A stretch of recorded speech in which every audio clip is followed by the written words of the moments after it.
ইরানে কোনো হামলা হলে কেউ শান্তিতে থাকতে পারবে না। আগেভাগেই কড়া ভাষায় সেই সতর্কবার্তা দিলেন দেশটির প্রেসিডেন্ট মাসুদ পেজেশকিয়ান। তিনি বলেন, তেহরানের মাটিতে মার্কিন হামলা হলে তার আগুন শুধু ইরানে সীমাবদ্ধ থাকবে না, পুরো মধ্যপ্রাচ্যকে গ্রাস করবে। ২৭ জানুয়ারি সৌদি যুবরাজ মোহাম্মদ বিন সালমানের সঙ্গে টেলিফোনে আলাপে এসব কথা স্পষ্টভাবে জানান ইরানের প্রেসিডেন্ট। আলাপে পেজেশকিয়ান বলেন, ইরানের বিরুদ্ধে চাপ ও হুমকির রাজনীতি শুধু অস্থিরতাই ডেকে আনবে। এতে আঞ্চলিক শান্তি মারাত্মকভাবে ক্ষতিগ্রস্ত হবে, কিন্তু কোনো সমস্যার সমাধান হবে না। তিনি আরও বলেন, ইরানের বিরুদ্ধে অর্থনৈতিক চাপ ও বাইরের হস্তক্ষেপ অতীতেও ব্যর্থ হয়েছে, ভবিষ্যতেও তা কোনো ফল দেবে না। এই সতর্কবার্তা এসেছে এমন এক সময় যখন যুক্তরাষ্ট্র ইরানের আশপাশের অঞ্চলে একটি বিমানবাহী রণতরী পাঠিয়েছে।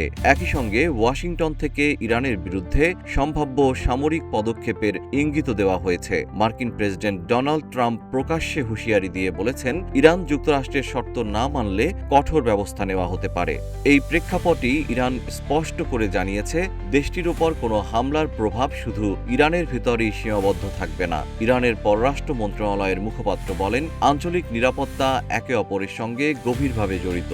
এক জায়গায় অশান্তি শুরু হলে তা দ্রুত পুরো অঞ্চলে ছড়িয়ে পড়তে পারে। এদিকে ইরানের শক্তিশালী সামরিক বাহিনী বিপ্লবী গার্ড IRGC আরও কঠোর অবস্থান নিয়েছে। বাহিনীটি জানিয়েছে, প্রতিবেশী দেশগুলো বন্ধু হলেও তাদের আকাশভূমি বা জলসীমা যদি ইরানের বিরুদ্ধে ব্যবহৃত হয় তবে তা শত্রুতামূলক কাজ হিসেবে বিবেচনা করা হবে।